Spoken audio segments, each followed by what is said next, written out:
Welcome back to TLB Sports Way Too Early Predictions for the 2024 NFL season. Today we're going to be covering the AFC East. We've already done all 16 NFC teams, so if you missed any of those videos, feel free to check them out after this one. As always, make sure to leave a like and subscribe if you like content like this, and let's get right into it. The Buffalo Bills. If there's anyone you should feel bad for in the NFL, it's Josh Allen, but he did receive one vote for MVP to ruin what would have been Lamar Jackson's second unanimous MVP. I'm gonna hit every Bills fan with a reality check real quick. Josh Allen is at his peak and the Bills are going to continue to stay the same. I truly don't think Josh Allen will ever get over his issues of turning the ball over and forcing passes that shouldn't be thrown. Do I still think Josh Allen is a top 5 quarterback? Yes, but he'll never get the Bills a championship. This season is going to be much of the same for the Bills. Stefon Diggs will continue to be unhappy and even seems to be regressing. Gabe Davis might sign elsewhere in free agency, but at least Dalton, Kincaid, and Dawson Knox will continue to be reliable pass catchers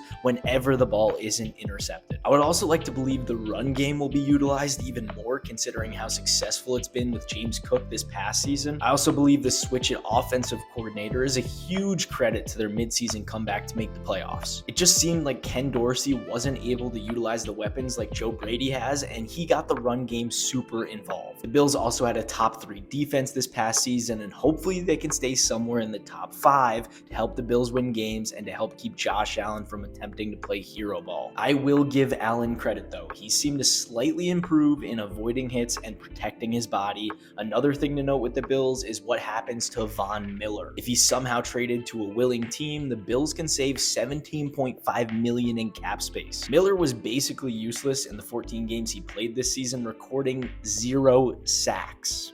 He's just not the player he was before his knee injury that he suffered in 2022. Who would have known that signing a defensive end to a 6-year, $120 million deal that doesn't expire until he's 39 years old isn't a smart idea? Record 11-6, the Bills end up in the playoffs like they do every year, but don't sniff the big game. Miami Dolphins. Now the Dolphins are in a weird spot. If Mike McDaniel has another tough season, his quirky, weird, and chill guy attitude is gonna quickly become hated. Obviously, Tua has dealt with some trouble with head injuries in the past, but he seemed to take better care of himself this past season. Tyreek Hill also continued to be an elite weapon that the Chiefs surely missed during their struggles this season, but obviously they did not need him. Real stars of this offense were the running backs. Raheem Mostert has revived his career, and Devon Achane was great even though he had a couple run-ins with injury. I've never been high on Tua, and another subpar year of quarterback play this upcoming season could spell trouble for his job security in Miami. Tua supporters surely have all the excuses in the world, but like Josh Allen, some guys just can't get the job done even if they play well. The Dolphins defense also ranked in the bottom half of the league, and I think it improves this upcoming season. Jalen Ramsey will hopefully begin the season healthy, and a lot of other defensive players that went down with injuries late in this last season should be returning as well. Record 11-6, slight regression as they face more teams who will most likely have winning records, but Tua's future with the Dolphins becomes questionable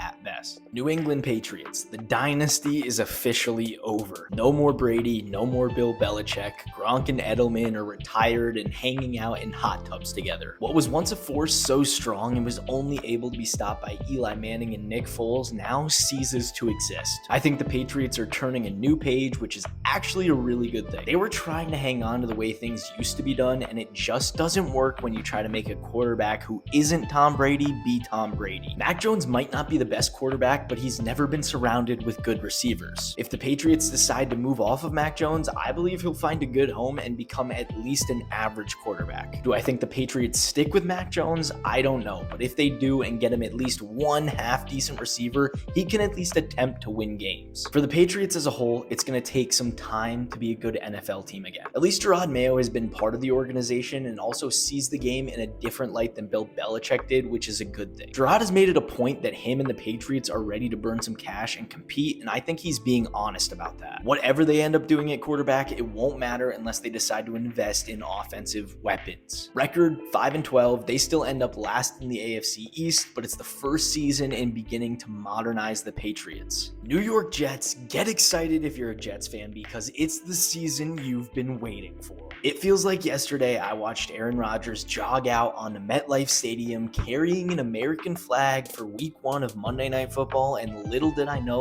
less than 15 minutes after, I would watch his season end. I was high as could be on the Jets this past season and even had them as my Super Bowl pick once I heard the rumors of them signing Dalvin Cook. I figured Devontae Adams would follow soon after and we'd see a Jets versus 49ers Super Bowl. The Jets have truly been a quarterback away for the last 2 seasons, an elite defense that finished top 10 even after having nothing to play for just 5 plays into the season. Sauce Gardner is a lockdown corner that continues to never have the ball thrown his way because there's a higher chance of Tom Brady unretiring than there is of that pass getting completed. Breece Hall could have been comeback player of the year if he wasn't competing with Damar Hamlin, who almost died and has since made a full recovery, and Joe Flacco, who had to bring the Browns to the playoffs. Garrett Wilson also has the ability to catch the most improbable of passes and so greatly deserved to play with Aaron Rodgers this past season. Record 11-6. In the absolute best case scenario, it's another ring for Aaron Rodgers. Worst case scenario, it's the divisional round of the playoffs. So that concludes the AFC East way too early predictions. As always, leave a like, leave a comment, and let me know your thoughts, and subscribe if you don't want to miss the rest of the AFC predictions. Thank you guys.